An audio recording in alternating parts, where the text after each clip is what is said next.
நானும் கர்த்தாவே உம்மை நம்பியுள்ள உங்கள் துயரத்துக்கு பதிலாக ஆனந்த தைலத்தை கொடுக்க என் தேவன் பிரியமாயிருக்கிறார்.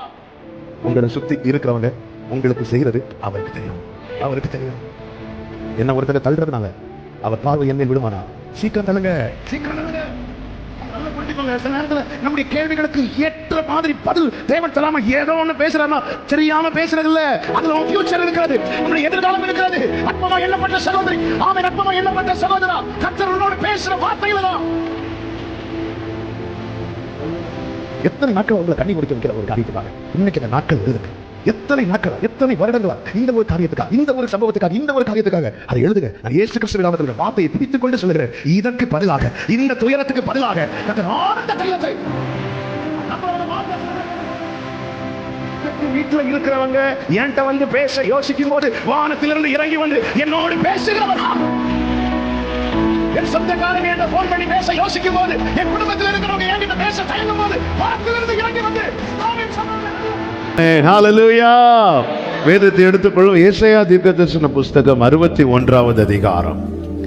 ஏசாயா 61வது அதிகாரம் அதனுடைய 3வது வசனத்தை வாசிக்க கேட்கலாம். ஏசாயா 61:3. சீயோனிலே துயரப்பட்டவர்களை சீர்படுத்தவும், அவர்களுக்கு சாம்பலுக்கு பதிலாக சிங்காரத்தையும் துயரத்துக்கு பதிலாக ஆனந்த தைலத்தையும் ஒடுங்கின ஆவிக்கு பதிலாக துதியின் உடையையும் கொடுக்கவும் அவர் என்னை அனுப்பினார்.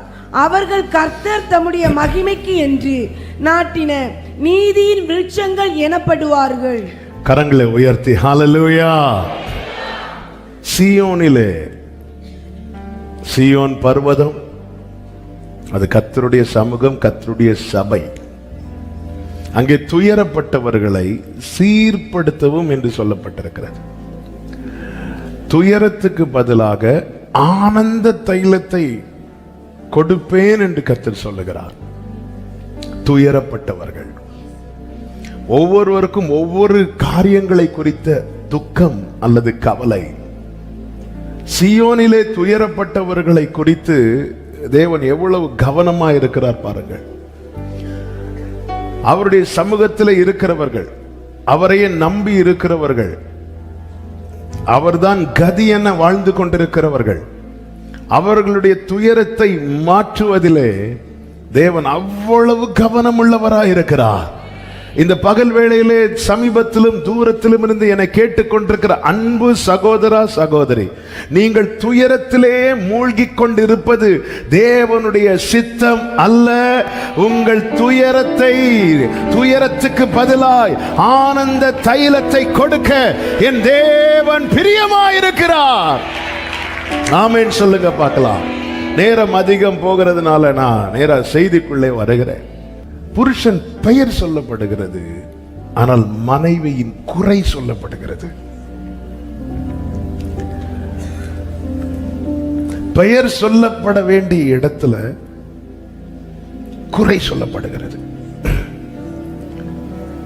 இன்னைக்கு அநேகர் அழைக்கப்படுவது பெயரை சொல்லி அல்ல, குறைய சொல்லி.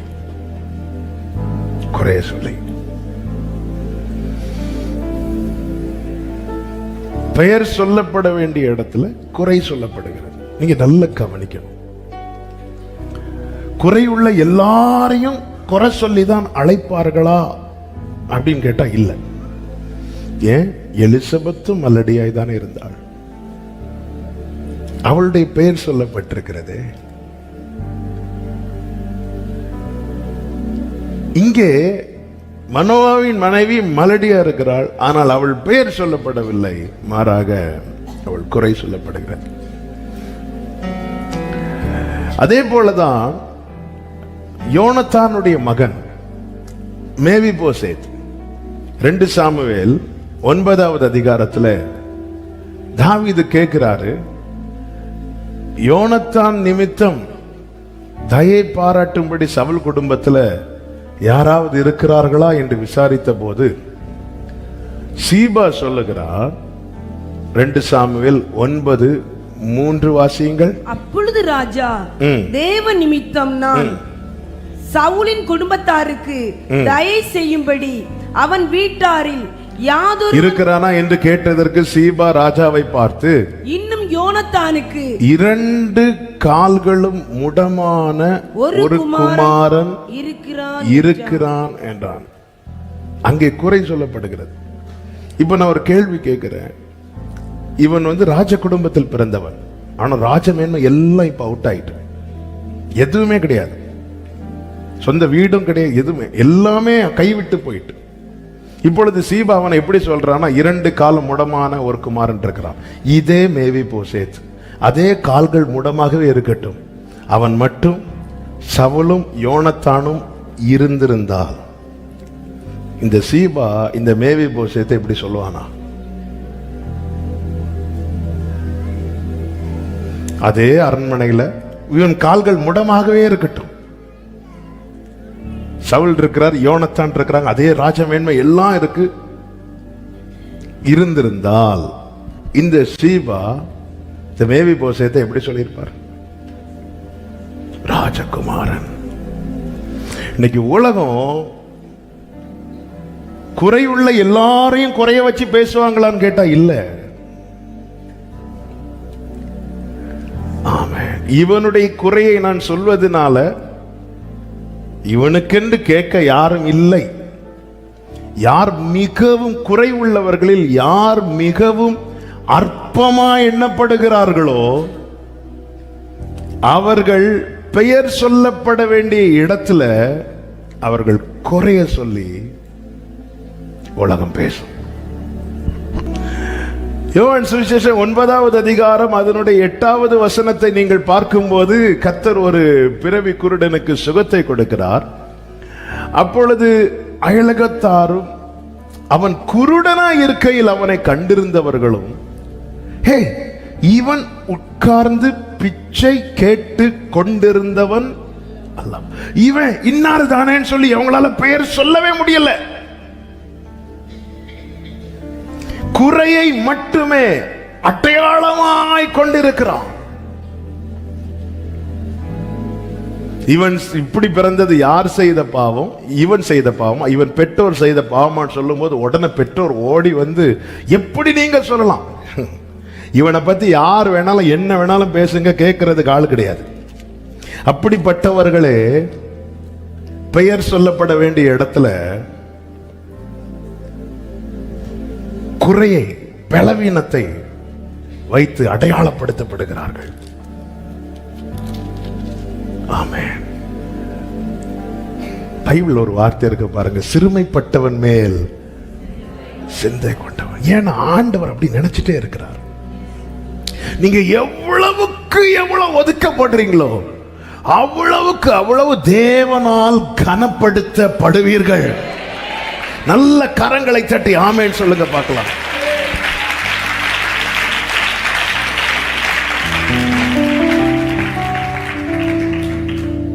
இப்ப அவனை கூப்பிட்டு கேட்கிறாங்க, அந்த பிறவி குருடனை கூப்பிட்டு கேட்கிறாங்க. கூப்பிட்டு கேட்கும்போது அவன் நிறைய பேசுறான். அவன் பேசினது அவங்களால அக்செப்ட் பண்ண முடியல.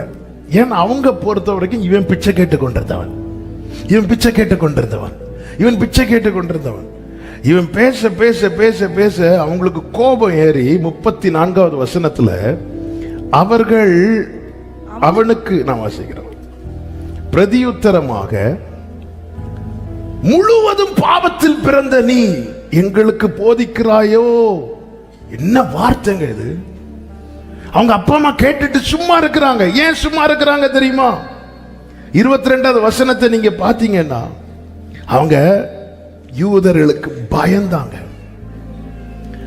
ஒரு பெற்றோருக்கு பிள்ளைய விட சொசைட்டி முக்கியமா இருக்கு. அவன் என்ன மனநிலைமையில இருந்திருப்பான் பாருங்க. சரி, அவன் குருடனா இருந்த போது நீங்க சொன்னீங்க இது இவன் செய்த பாவமா, இவன் பெற்றோர் செய்த. இப்பதான் அவன் விடுதலை கிடைச்சிட்டுல, அதுல இருந்து அவன் தான் வெளியே வந்துட்டான்ல. அதுக்கப்புறம் அவன் மேல சுமத்தப்பட்ட, ஏன்னா அவங்க பார்த்துட்டாங்க இவனுக்கு, இவனை என்ன பண்ணாலும் பெற்றோர் இருந்தும் கேட்க மாட்டாங்க. அவங்க கேட்கறாங்க, இது உங்க பையன் தானே? ஆமா, எங்க பையன் தான். ஏசு சுகம் கொடுத்தாருன்னு சொன்னா சொசைட்டில வேல்யூ போயிரும். அவன் பையன் போனாலும் பரவாயில்ல, ஏன்னா அவனை நாங்க ஆல்ரெடி தண்ணி தெளிச்சு. நீ தெருவில் உட்காந்து பிச்சை கேளு. ஆமென்.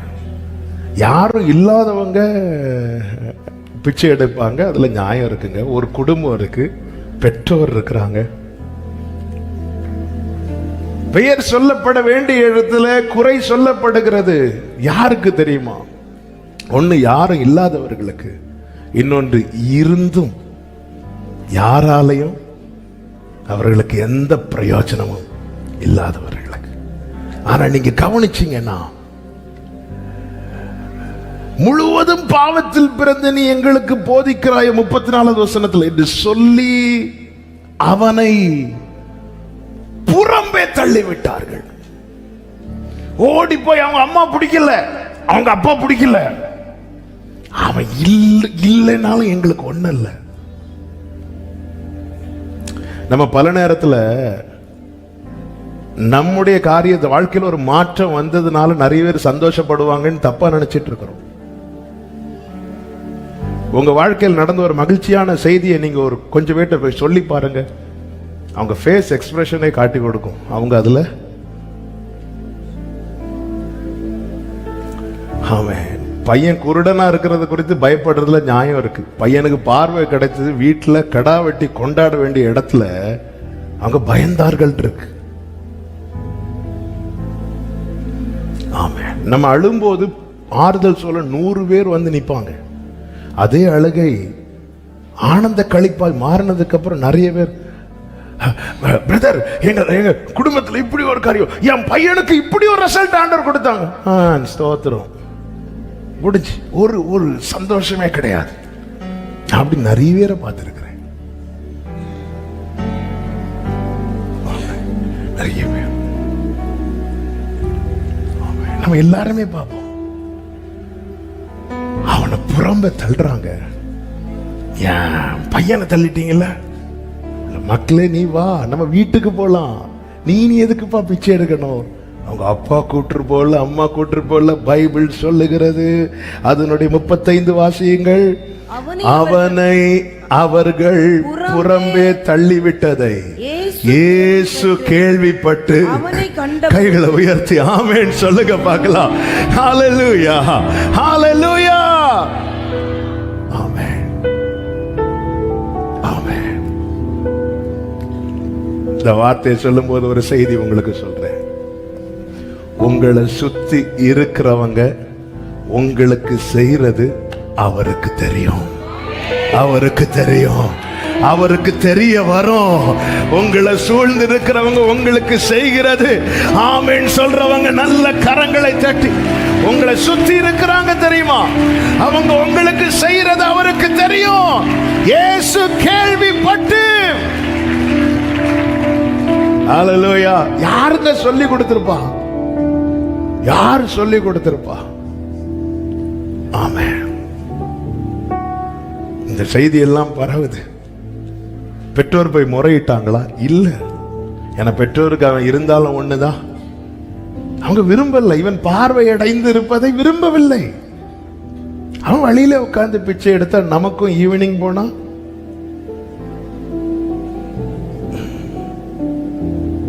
சிலர் வளர்றத குடும்பத்தினர் கூட விரும்ப மாட்டாங்க. ஆனா ஆண்டவர் பாத்தீங்களா, அவனை குறித்து எப்படி பார்க்கிறார் பாருங்கள்.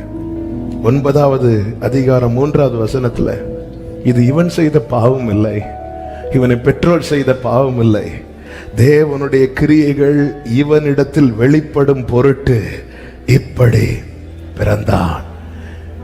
இந்த பகல் வேளையில உங்க வலது கரத்தை உயர்த்தி சொல்ல முடியுமா?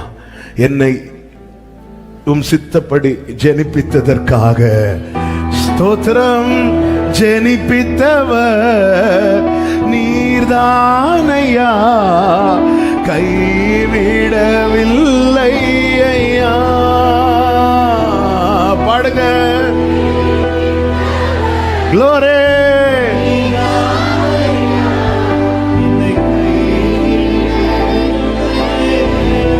ஆமென். என்னை கை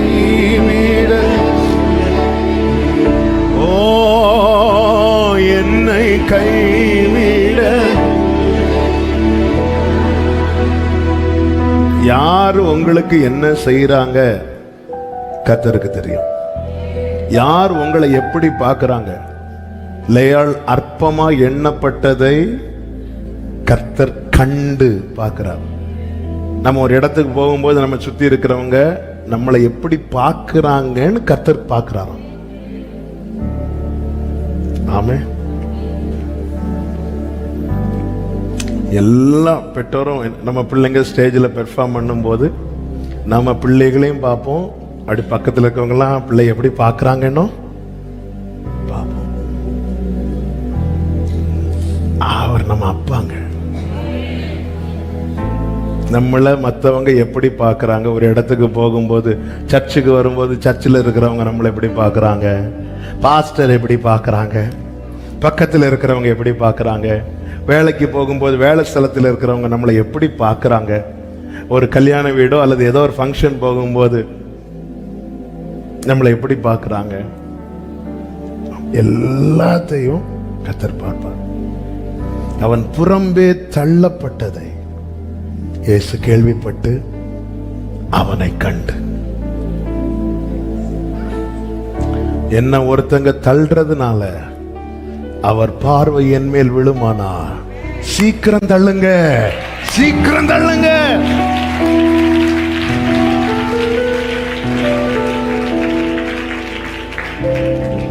எளியவனை குப்பையிலிருந்து எடுக்கணும்னா யாராவது ஒருத்தங்க எளியவனை தூக்கி குப்பையில போடணும். யார் இருக்கிறீங்க? தூக்கி எறியப்பட்ட என்னை வேண்டும் என்று சொல்லி சேர்த்து கொண்ட, கைகளை உயர்த்தி நன்றியோடு தூக்கி, ஆமே ஷலமகரோ,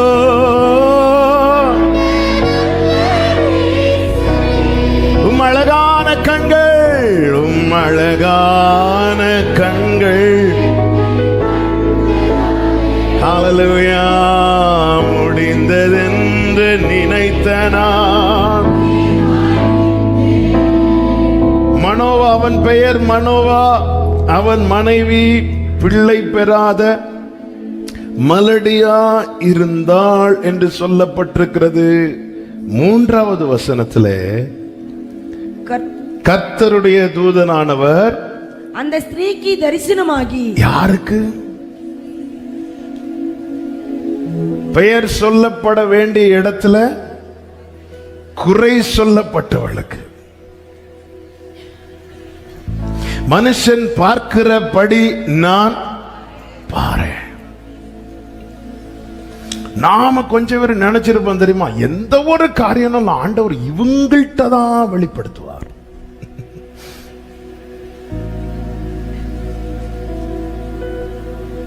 ஆமென். இது யாருக்கு வீடுன்னு கேட்டா சொல்லுவாங்க, இது மனோவாவுக்கு வீடு. ஏன்னா அவளுக்கு பேர் தெரியாது, அந்த ஊருக்கெல்லாம் தெரிந்தது அவளுடைய குறை மட்டும்தான். ஆனா பரலோகத்திலிருந்து அனுப்பப்பட்ட தூதனானவருக்கு ஒரு அட்ரஸ் தேவன் கொடுத்து விடுறார். இந்த லெட்டரை நீ மனோவாட்ட கொடுக்க கூடாது, எல்லாராலும் அற்பமாய் பார்க்கப்பட்ட அவள்கிட்ட தான் கொடுக்கணும், அவள்கிட்ட தான் கொடுக்கணும். கர்த்தருடைய தூதனானவர் அந்த ஸ்திரீக்கு தரிசனமாகி அவளை நோக்கி சொல்றாரு, இதோ பிள்ளை பெறாத மலடியான நீ கற்பந்தரித்து ஒரு குமாரனை பெறுவாய். நல்லா புரிஞ்சுக்கோங்க, நம் தேவன் நம்ம கிட்ட பேசுறாருனாலே நம்ம ஃபியூச்சரை தான் பேசிட்டே இருப்பார். நம்ம ஃபியூச்சரை, உங்க ஃபியூச்சரை கேட்கணும்னா ஆண்டவர் வார்த்தையை கேட்டுட்டே இருங்க. யார்கிட்டயா போயிருந்து சொல்லுங்க, அந்த கிளியை ஒண்ணு திறந்து விட்டீங்கன்னா அது பறந்து போயிடும்.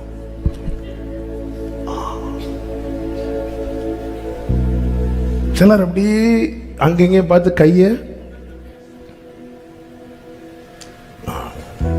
சிலர் அப்படி விட்டு ஜோசியங்காரருக்கு பாக்கெட்ல இருக்கிறதையும் எங்க ஃபியூச்சரை கேட்கணுமா? வார்த்தை கேளுங்க.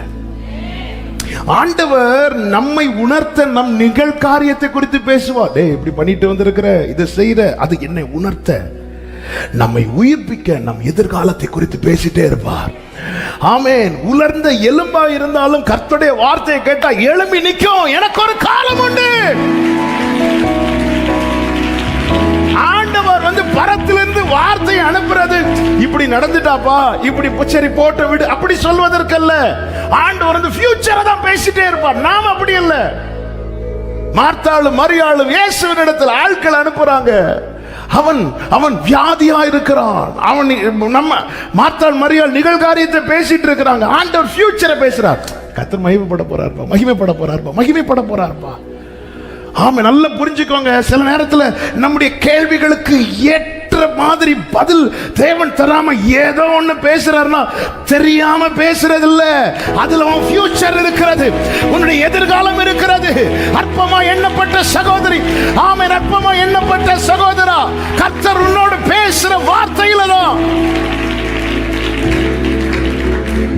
ஹல்லேலூயா, ஹல்லேலூயா, ஹல்லேலூயா. ஃபியூச்சரை பேசுறார், எதிர்காலத்தை பேசுறார். ஆமென்.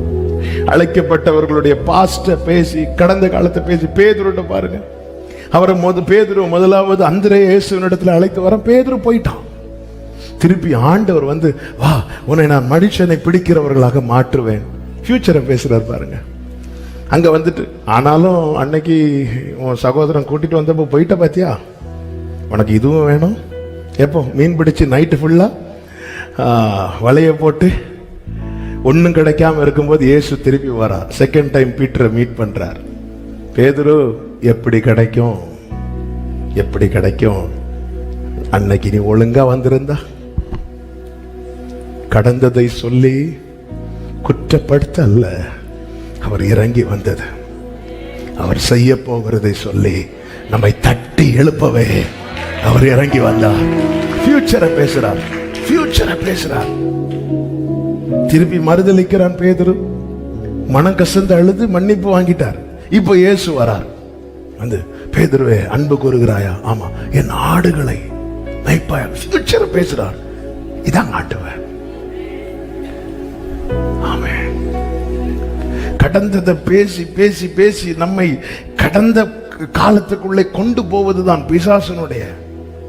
நிகழ்காரியத்தை பேசி நம்மை உணர்த்துகிறார். இந்த மாதிரி பண்ணாத, பாபிலோன் குமாரத்தின் இடத்துல குடியிருக்கிற சீயோனே, நீ உன்னை விடுவித்துக் கொள், உணர்த்த பேசுகிறார். ஆனால் நம் எதிர்காலத்தை பேசி நம்மை உயிர்ப்பிக்கிறார். அதனாலதான் தாவீது சொல்லுகிறார் 138 உம்முடைய சகல பிரஸ்தாபத்தை பார்க்கிலும் நீர் உம்முடைய வார்த்தையை மகிமைப்படுத்தி இருக்கிறீர். நான் கூப்பிட்ட நாளிலே எனக்கு மறு உத்தரவு அருளி என் ஆத்மாவிலே பலன் தந்து என்னை தைரியப்படுத்துகிறீர். அதனால தாவீது சொல்லுகிறார், நான் துன்பத்தின் நடுவில் நடந்தாலும் நீர் என்னை என்கிட்ட ஒரு வார்த்தையை தந்திருக்கிறார். என் ஃபியூச்சரை பேசுறார். அதனாலதான் யோபு சொல்றார், எனக்கு வேண்டிய ஆகாரத்தை பார்க்கிலும் உங்க வார்த்தையை நான் பிடித்து வைத்திருக்கிறேன். அதனால யோபு சொல்றார், அவர் என்னை சோதித்த பின். தேவன் யார்கிட்ட பேசிட்டே இருக்கிறாரோ அவர்களுக்கு இயேசுவின் நாமத்தில் சொல்லுகிறேன், உங்களுக்கு ஒரு எதிர்காலத்தை கர்த்தர் வைத்திருக்கிறார். ஆமென் சொல்லுங்க பார்க்கலாம். இப்ப நீங்க கவனிச்சீங்கன்னா தெரியும். ஆமென். நேர இவள்கிட்ட தான் பேசுறார். நேர இவகிட்ட வீட்டுல பெரியவங்க யாரும் இல்லையா? ஒருத்தர் வந்தார் கல்யாண கார்டு கொடுக்க. எங்க அப்பா இருக்கும்போது வந்திருக்கிறார். அதுக்கப்புறம் வந்திருக்கிறார். அவருக்கு எங்க அப்பா இறந்தது ஒண்ணுமே தெரியாது. என்ன சின்ன வயசுல பார்த்திருக்கிறார். அப்போ வெளியே பாஸ்டர் அப்படின்னு கூப்பிட்டாங்க. நான் பெருசா என் ரூம்ல இருந்து பிரைஸ் லார்ட் பிரதர், தம்பி போய் அப்பாவை கூட்டுருவோம் அப்படின்ட்டாங்க. அதாவது நீ போய் பெரிய ஆள, நான் இப்படி மீண்டும் திரும்பி நான் தான் இந்த பாஸ்டர். இல்லப்பா நீ போய். அப்புறம் உங்க அப்பா எங்க? எங்க அப்பா வெளியே போயிருக்காங்க. பார்க்க முடியுமா? நீங்க போனா பார்க்கலாம். அதுக்கப்புறம் அவங்களை சொல்லி புரிய வச்சு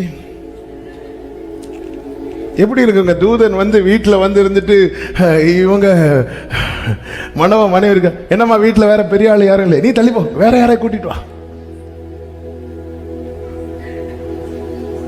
சொல்லுங்க, என்கிட்ட சொல்லுங்க, உங்கள்கிட்ட எல்லாம் சொல்ல முடியாது. வீட்டில் பெரியவங்க இருந்தா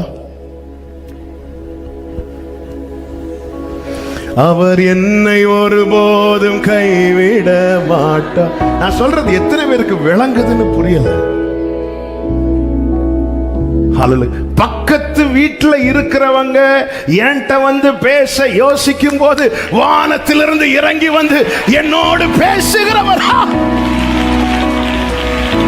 என் சொந்தக்காரங்க என்கிட்ட போன் பண்ணி பேச யோசிக்கும் போது, என் குடும்பத்தில் இருக்கிறவங்க என்கிட்ட பேச தயங்கும் போது பரத்திலிருந்து இறங்கி வந்து ஆமென் சொல்றவங்க நல்ல கரங்களை தட்டி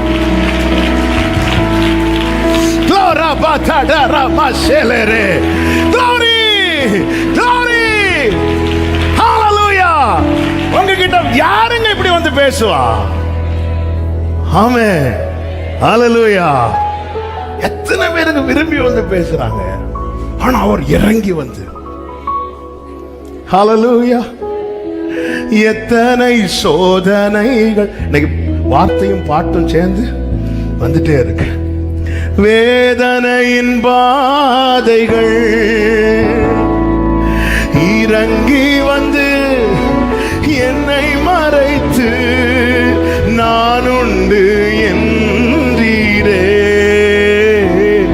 உன் தகப்பன் நான் என்றீரே. ஆமென். இறங்கி வந்து பேசுறாங்க.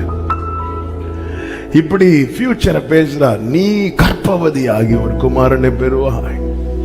எல்லாம் சொன்னதும் இப்பொழுது மனைவி ஓடி மனோவாக்கிட்ட போறாங்க.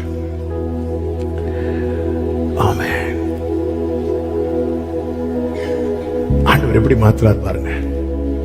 இனி இந்த வீட்டு ஃபியூச்சரை நீ தான் சொல்லணும். தேவ காரியம் அற்பமா எண்ணப்பட்டவளை கொண்டு அந்த வீட்டில் சொல்லப்படுகிறது. ஆண்டவரே, நான் இந்த வீட்டில் சொன்னா கேட்க மாட்டாங்க, நீ தான் சொல்லணும். எனக்கு இங்க வாய்ஸ் இல்லை, நீ தான் அவங்கிட்ட போய் சொல்லணும். தேவ காரியம். ஆமா, இதெல்லாம் எடுத்து வாசிக்க நேரம் இல்லை. எனக்கு வீட்டில் போய் வாசித்துக்கோங்க. 6-7 வசனங்கள்ல தேவ காரியம் அவள் புருஷனுக்கு சொல்லப்படுகிறது.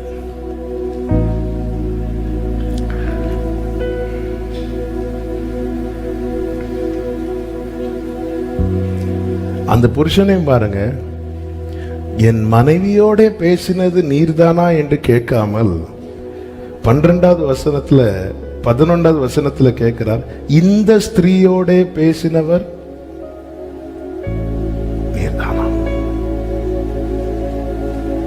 மனோவாவே, இனி தேவ காரியத்தை அறியணும்னா இந்த ஸ்திரீ மூலமா தான் நான் சொல்றேன். அதுவரை வெயிட்டான மனவா இப்பொழுது ஜெபம் பண்ண ஆரம்பிக்கிறார். 8வது வசனத்தின் முதற் பகுதியில், அப்பொழுது மனவா கர்த்தரை நோக்கி ஜெபம் பண்ணி. இந்த வார்த்தைகளை தியானிக்கும் போது ஆண்டவர் சில காரியங்களை எப்படி எழுத வைத்தார். நான் இயேசுவின் நாமத்தில் சொல்லுகிறேன், அன்பு சகோதரிகளே, உங்க வீட்டில் இதுவரை நீங்க மட்டும்தான் ஜெபம் பண்ணிட்டு இருக்கிறீங்க. ஆமென், ஹல்லேலூயா. நீ ஜெபம், நீ ஜெபம், நீ ஜெபம். ஆமென். அப்படி இருந்த நிலையில இப்பொழுது மனோவாவையும் கர்த்தர் ஜெபம் வைக்கிறார். ஆமென்.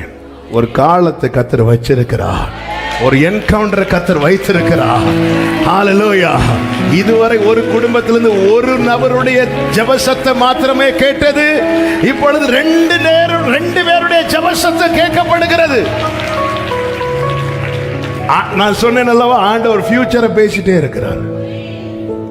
தேவ சமூகத்தில் அப்படிதான் கேட்கணும்.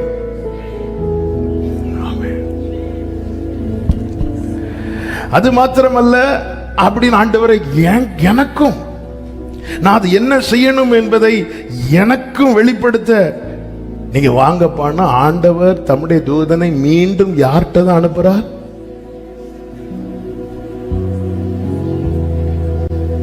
யார்கிட்ட தான் அனுப்புறா? 10வது வசனம் 9வது வசனம். தேவன் மனோவாவின் சத்தத்துக்கு செவி கொடுத்தார். அந்த ஸ்திரீ வயல்வெளியில் இருக்கும்போது தேவனுடைய தூதனானவர் திரும்பவும் அவளிடத்தில், ஆமென் சொல்லுங்க பார்க்கலாம். இப்ப திரும்ப வரணும்னு ஜெபம் பண்ணது யாரு? திரும்ப யார்கிட்ட தான் வரணும்? மனோவாட்ட தான் வரணும். திரும்ப யார்கிட்ட தான் வந்தார்? ஆமென். உங்களை ஒரு காரியத்துக்கு நியமிச்சிட்டார்னா, உங்களை விட ஜெபிக்கிறவங்க 1000 எழும்பினாலும் அதை கர்த்தர் மாற்ற மாட்டார். உங்களை கொண்டு செய்ய வேண்டியதை, சொல்ல வேண்டியதை கர்த்தர் உங்களை கொண்டுதான். மனோவாவே எல்லாம் ரைட்டு தான், உங்க ஜெபம் ரைட்டு தான். அவள்கிட்ட கேட்டுக்கோ, அவள்கிட்ட கேட்டு, நான் அவள்கிட்ட சொல்லிட்டேன், நீ அவள்கிட்ட கேளு. ஆண்டவரே நீங்க சொல்லுங்க ஆண்டவரே. ஹல்லேலூயா, ஹல்லேலூயா. ஆண்டவருடைய செயலை பாத்தீங்களா? அதனாலதான் சொன்னேன், உங்களை ரொம்ப ஒதுக்குறாங்களா, ரொம்ப தள்ளுறாங்களா? ஹல்லேலூயா.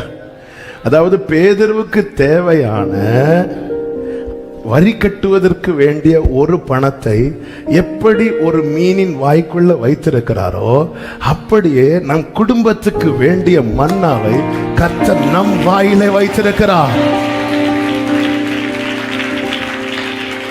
ஆண்டவர் ஏசாயாவை கொண்டு என்ன சொல்லுகிறார்? நான் என் வார்த்தையை உன் வாயிலே அருளே, என் கரத்தின் நிழலினாலே நிந்தை சொற்கள் நீக்கிட உம்மிரக்கத்தை விளங்க செய்தீர்.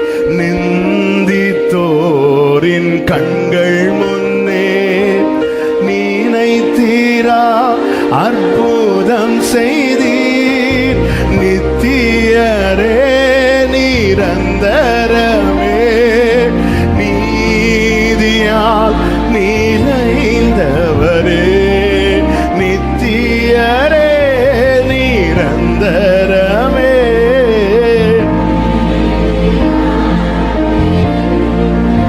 நல்ல கவனிங்க. நீங்க இங்க கவனிச்சீங்கன்னா, வயல்வெளியில வேலை பார்த்துட்டு இருக்கிறான். வயல்வெளியில இருக்கிறான்னா வேலை பார்த்துட்டு தான் இருப்பான். கர்த்தருடைய தூதனானவர் வரார். உடனே வந்ததும் ஒரு மனசை பாருங்க, கொஞ்சம் வெயிட் பண்ணுங்க, என் புருஷனை கூட்டிட்டு வர. ஏன்னா அவர் தான் ரொம்ப ஆசைப்பட்டார். அவ நேர ஓடி போறா. புருஷன் இடத்துல அறிவிக்கும் போது 11வது வசனத்தை வாசிங்க. அப்பொழுது மனோவா எழுந்திருந்து, அப்பொழுது மனோவா எழுந்திருந்து, அப்ப சும்மா உட்கார்ந்து இருக்கிறார். அவருக்கு பேர், பிரயாசப்படுறவளுக்கு பேர் இல்லை. அவரு குடும்ப தலைவர். அப்படி சேர்ல சாஞ்சிட்டு அப்படி வீசிட்டு இருப்பாரு. பேரு மனோவாவின் வீடு. அவன் இங்க வயலுக்கு எங்கேயோ வேலைக்கு போயிருப்பான்.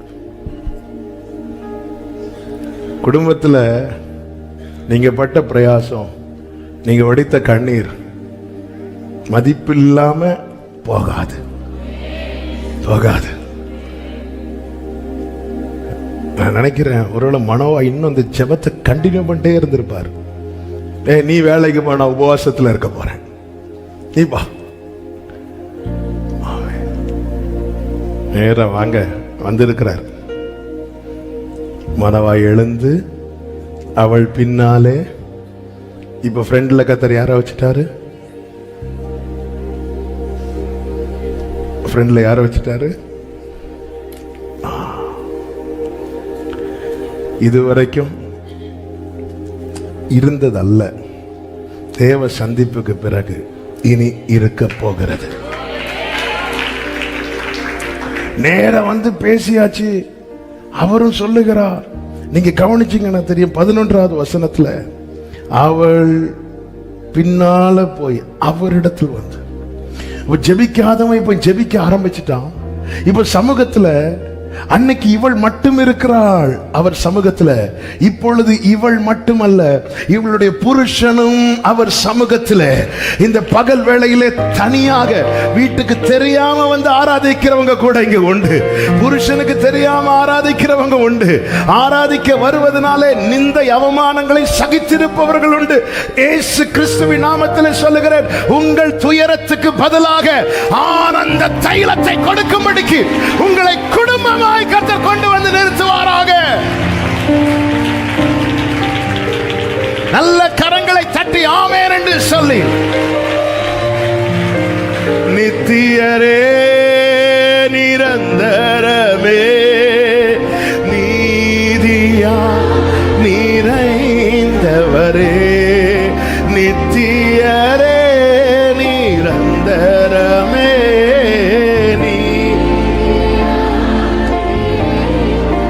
ஆமென். தூளில் இருந்து உயர்த்தினீ தூக்கி என்னை. ஆண்டவரை பாருங்க, ஓ துதித்து கைகளை அசைத்து அல்லேலூயா பிரியமான கர்த்தருடைய தூசினாலே தட்டி தான் போடுவாங்க. ஆனா ஆண்டவர் அப்படி ஹல்லேலூயா. இப்போ ஜெபிக்கிறான், கர்த்தருடைய சமூகத்தில் வருகிறான், அதுக்கப்புறம் பலி செலுத்துறான், ஆராதிக்கிறான். 19 நீங்க பாத்தீங்கன்னா பலி செலுத்துகிறான். 17 பாத்தீங்கன்னா அவர் நாமத்தை வாஞ்சிக்கிறான். ஆமென். ஜெபிக்காதவன், ஆராதிக்காதவன், சர்ச்சுக்கு வராதவன், பலி செலுத்தாதவன், தேவனை அறிகிற அறிவை விரும்பாதவன் எல்லாம் இப்பொழுது இதுக்கெல்லாம் கர்த்தர் காரணமா யார வச்சாருன்னா, பெயர் சொல்லப்பட வேண்டிய இடத்துல குறை சொல்லப்பட்டவள்.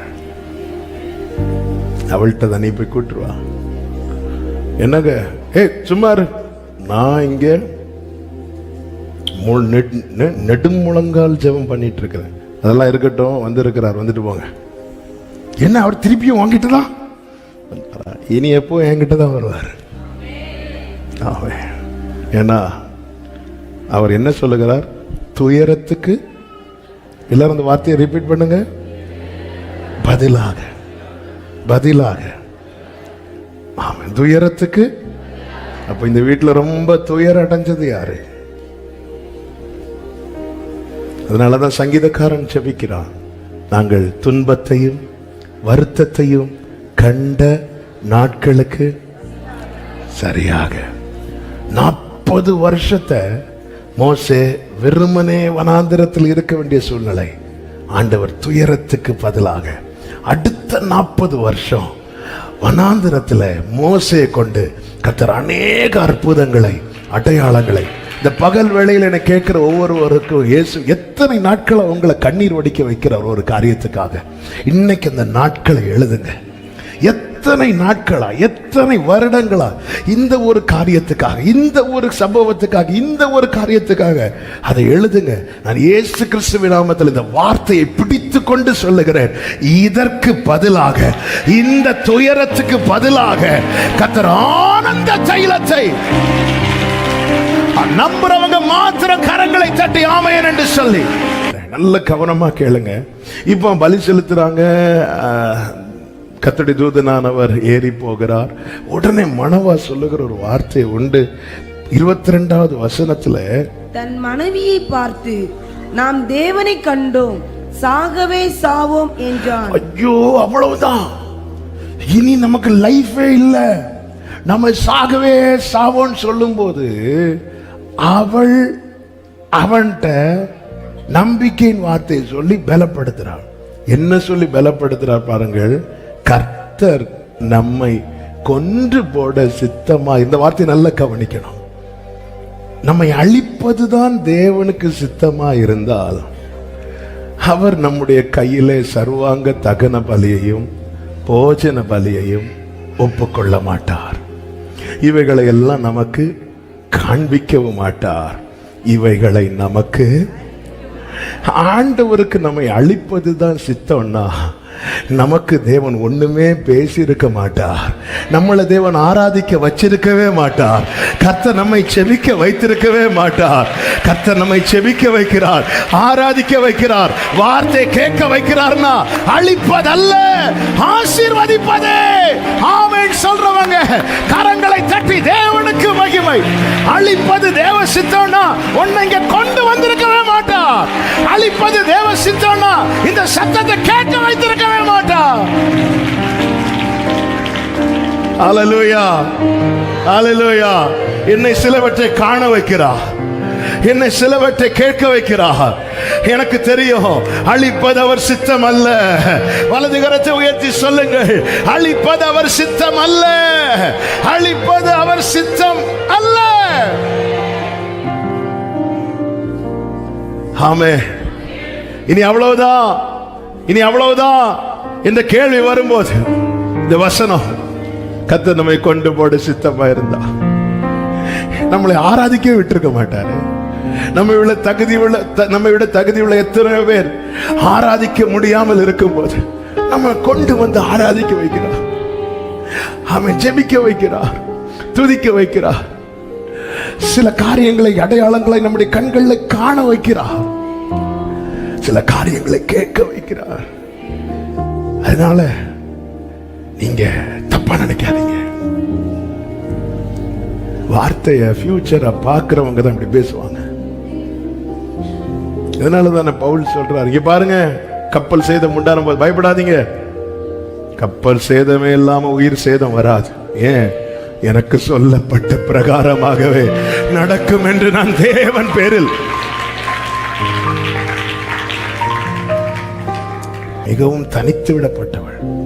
அப்படி இருந்தும் அங்கிருந்து வந்து பேசுறார்னா அவருக்கு டைம் பாஸுக்காக என்கிட்ட பேசல.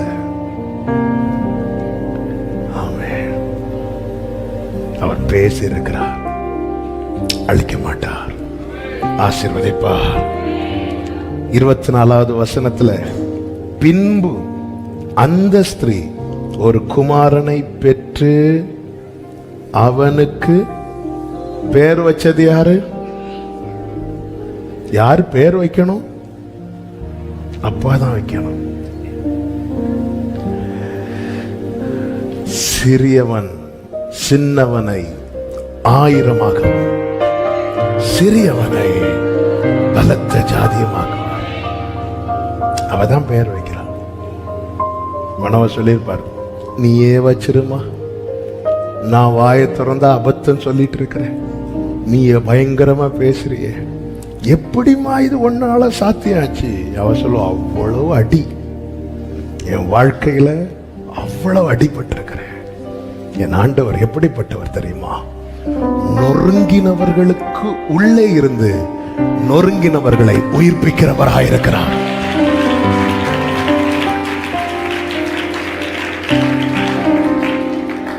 நொறுங்குண்டவர்களுக்கு உள்ளே இருந்து நொறுங்குண்ட, ஏசாயால இருக்கு அந்த வார்த்தை.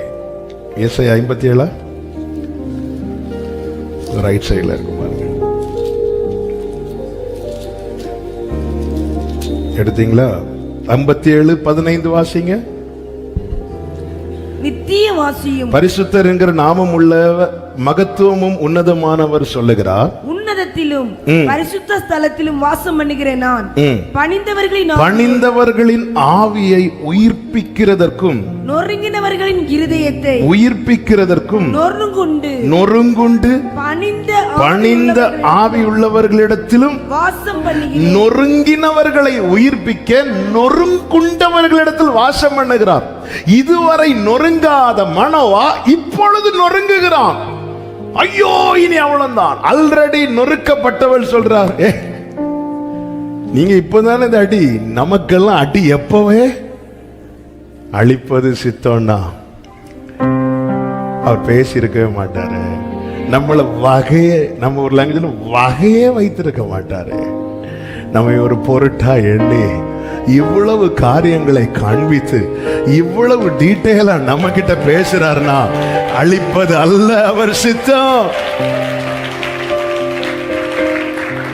அநேக நொறுக்கப்பட்டவர்களுக்கு நொறுங்கி வந்திருக்கிற சில உள்ளங்களோடு பரிசுத்த ஆவியானவர் பேசுகிறார். இத பர்பஸ் அனுமதித்தது எதுக்கு தெரியுமா? அநேக நொறுக்கப்பட்டவர்களை தேற்ற உங்களுக்குள்ளிருந்து அவர் செயல்பட விரும்புகிறார். ஆமென் சொல்லுங்க பார்க்கலாம். ஆமென் சொல்லுங்க பார்க்கலாம். துயரத்துக்கு பதிலாக இது தேவனால் மட்டுமே செய்யக்கூடும். கர்த்தர் அதை செய்வார். ஆமென். நம்ம நன்றாய் அறிந்திருக்கிறவர், முன்னும் பின்னும் நெருக்கி. அப்படி எழுந்து நிற்கலாமா? உங்களுக்கு முழங்கால் போட்டு ஜெபம் பண்ணணும்னு தோணுச்சுன்னா முழங்கால் போட்டுருங்க. ஒரு 5 நிமிஷம், 5 to 10 நிமிஷம். முன்னும் பின்னும். Thank you Holy Spirit. பேசுங்க. எனக்கு அடையாளமா இருந்த குறை மாறப் போகிறது. இனி முதல் அவள் அறியப்படுகிறது எப்படி தெரியுமா? மலடி என்றல்ல, சிம்சோனின் தாயார். சிம்சோனின் தாயார். சாமுவேலுக்கு பதிலாக சிங்காரத்தை தருகிறவர். இதுவரை அற்பமான அடையாளத்தினால் அறியப்பட்ட நீ இன்று முதல் ஆச்சரியமான அடையாளத்தினால் அறியப்பட போகிறாய்.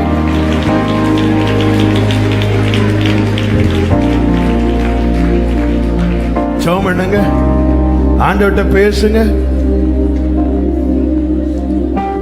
வாழ்க்கையின் விளிம்புல நிக்கிற உள்ளமே இந்த சத்தத்தை கேட்கணும்னு தான் கர்த்தர் கொண்டு வந்து இருக்கிறார். எங்கேயோ இருக்கிறீங்க, இந்த மீட்டிங்க பார்க்கிறதுக்கு இன்னைக்கு உங்களுக்கு சான்ஸே இல்ல.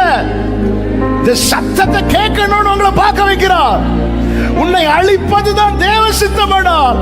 உன்கிட்ட அவர் பேசி இருக்கவே மாட்டார்ப்பா. உன்கிட்ட அவர் பேசி உன்னை பழகி இருக்கவே மாட்டார். மேலிருந்து அவ்வளவு தூரத்துல பக்கத்து வீட்டுக்காரன் கூட உன்கிட்ட வந்து பேச தயங்கும் போது அவர் உன்னை ஒரு பொருட்டா எண்ணி பூமியின் கடையாந்தரத்தில் நீ இருக்கிறதை அறிந்து உன்னிடத்தில் வந்து பேசுறார்னா நீ வேணும். உன்னை குறித்து அவருடைய திட்டம் பெரியது. உன்னை குறித்து அவருடைய திட்டம் பெரியது. என்னைய ஒரு பொருட்டா நினைச்சு. நன்றி ஆண்டவரே, நன்றி ஆண்டவரே. ஆமே. எப்படிங்க எல்லாம் சால்வாச்சா? எல்லாம் சால்வாகல. ஆனா அவர் பேசிட்டே இருக்கிறார், பேசிட்டே இருக்கிறார். நொறுங்கி நொறுங்கி இருக்கிற உள்ளத்துக்குள்ளே தான் அவர் இருந்து பேசுறார். உன்னை நொறுங்க வச்சது உன்ன மாதிரி நொறுங்கி வருகிற அநேகருக்கு ஆறுதலா. ஆமே ஆமே ஆமே. உன்கிட்ட பேசாத, உன்கிட்ட பழக தயங்குகிற அநேகருக்கு கர்த்தர் உன்னை நம்பிக்கையின் வாசலாய் வைக்க போகிறார். அநேகருக்கு உன் வாயிலிருந்து புறப்படுகிற வார்த்தைகள் நம்பிக்கையின் வாசலாய், நம்பிக்கையின் வார்த்தையாய், நம்பிக்கையின் வார்த்தையாய். ராபா ராபா பிரார்த்தனாலமா சேரா ரிஹாந்தரா லகபரா ரிஹேரா மாஷேலரா ரிகபரா பலரா. ஐயோ, இனி அவ்வளவுதான் சொல்றவங்களை கர்த்தர் உன்னை கொண்டு சொல்ல போறார். அப்படி சொல்லாதீங்க. அவர் அழிப்பதல்ல அவருடைய சித்தம். ஓ ஜீசஸ் ஜீசஸ் ஜீசஸ்.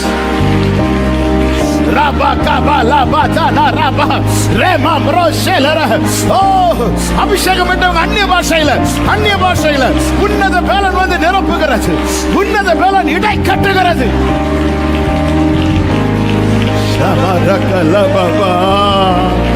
இதுக்குதான் உடைச்சிங்களாப்பா, நன்றிப்பா. இதுக்குதான் நொறுங்க அனுமதிச்சிங்களாப்பா, நன்றிப்பா. நன்றி ஆண்டவரே, நன்றி ஆண்டவரே. glory kabara dalabara rihandara laradara. ஓ, உனக்கு யாராவது நம்பிக்கையா 2 வார்த்தை பேச மாட்டாங்களான்னு பார்த்துட்டு இருந்த. ஆனா யாரும் வரல. கவலைப்படாத. உன்னை கொண்டு ஆமே, உன்னை கொண்டு அநேகர் பலப்படும்படியா இதோ நான் என் வார்த்தை உன் வாயிலே அருளி என் கரத்தின் நிழலினாலே உன்னை மூடுகிறேன். வலது கரத்தை உயர்த்தி இடது கரத்தை இருதயத்தில் வைத்து ஆண்டவர் நீங்க எல்லாத்தையும் மாத்த போறீங்க. நீங்க ஒரு குறிப்பிட்ட காரியத்துக்காக எத்தனை வருஷம் கண்ணீர் வடிச்சிருக்கிறீங்க, நீ விசுவாசத்தோடு அதை எழுதி வைங்க. இதற்கு பதிலாக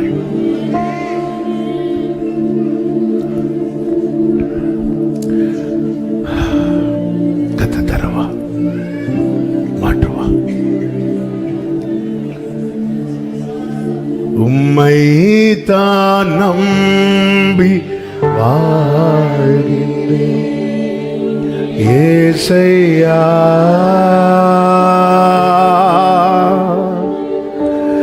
உம்மை தான் சார்ந்து ஏசையா, உலகமோ நிலையில் சாய்ந்து கொள்ள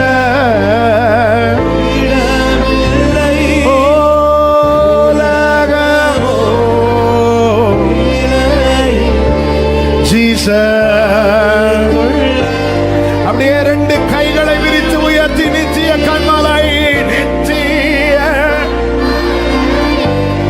ஜீசஸ் அசையாத பர்வதமே அரணான நான் நம்பும் கேடகமே நித்திய கண்மலை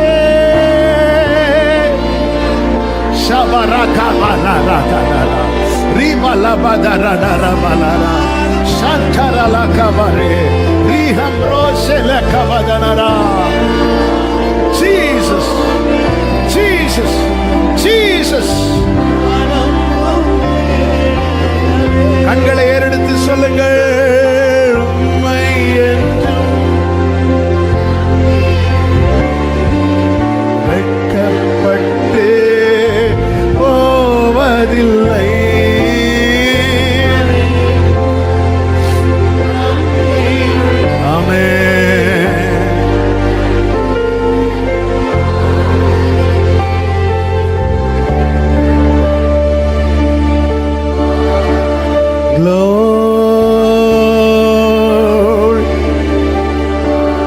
நல்ல தகப்பனை, இரக்கமுள்ள பிதாவே, உம்முடைய திவ்ய பிரசன்னத்திற்காக நன்றி. நீர் எவ்வளவு நல்லவர், எவ்வளவு நல்லவர். எங்களை அறிந்து எங்களோடு பேசுகிறவரே, கோடி கோடி ஸ்தோத்திரம் அப்பா. கிருபையாய் உம்முடைய சமூகத்திலே கொண்டு வந்து பாட, துதிக்க, ஆராதிக்க, செபிக்க வைத்து ஆண்டவரே, நீங்க இடைப்பட்டீங்க, நீங்க பேசுனீங்க. எங்களை அழிப்பது உமக்கு சித்தமானா நீங்க எங்களை ஒரு பொருட்டாவே நினைச்சிருக்க மாட்டீங்க. ஆனா எங்க கிட்ட வந்து எங்களோடு பேசி நாங்கள் நம்பும்படி சில காரியங்களை எங்கள் கண்களுக்கு காண்பித்து எங்களை செபிக்க வச்சு, எங்களை ஆராதிக்க வச்சு, உங்க சமூகத்துல கொண்டு வர வைத்து இவ்வளவு செய்றீங்கன்னா எங்களை அழிப்பதற்கல்ல, நீர் சொன்ன வார்த்தையை எங்கள் வாழ்க்கையிலே நிறைவேற்றுவதற்கு. இந்த நம்பிக்கையிலே உம்முடைய பிள்ளைகள் புறப்பட்டு செல்ல, உரைக்கப்பட்ட வாக்குத்தத்தத்தை சுதந்தரித்து சாட்சியாய் வர கர்த்தர் கிருபை செய்தருளும். மகிமை, கனம், துதி, ஸ்தோத்திரம் எல்லாமும் ஒருவருக்கே ஏறெடுக்கிறோம், இரட்சகர் இயேசு கிறிஸ்துவின் நாமத்தில் பிதாவே, ஆமென். சேர்ந்து சத்தமாய் சொல்லுவோம், என் ஆத்துமாவே கர்த்தரை ஸ்தோத்திரி, முழு உள்ளமே அவருடைய பரிசுத்த நாமத்தை ஸ்தோத்திரி. என் ஆத்துமாவே கர்த்தரை ஸ்தோத்திரி, கர்த்தர் செய்த சகல உபகாரங்களை மறவாதே. ஆமென். நம்முடைய கர்த்தராகிய இயேசு கிறிஸ்துவின் கிருபையும், பிதாவாகிய தேவனுடைய அன்பும், பரிசுத்த ஆவியானவருடைய ஐக்கியமும் சிநேகமும் பாதுகாவலும் நம் அனைவரோடும் எல்லா பரிசுத்தவான்களோடு கூட கர்த்தருடைய வருகை மட்டும் தங்கி இருப்பதாக. ஆமென். ஹல்லேலூயா. God bless you. கர்த்தர் உங்களை ஆசீர்வதிப்பாராக. ஆமென். ஆவியின் மீது ஏன் இந்த அன்பு ஒன்றும் புரியலையே, சித்தம் என் மீது வைத்திட்ட பின்பும்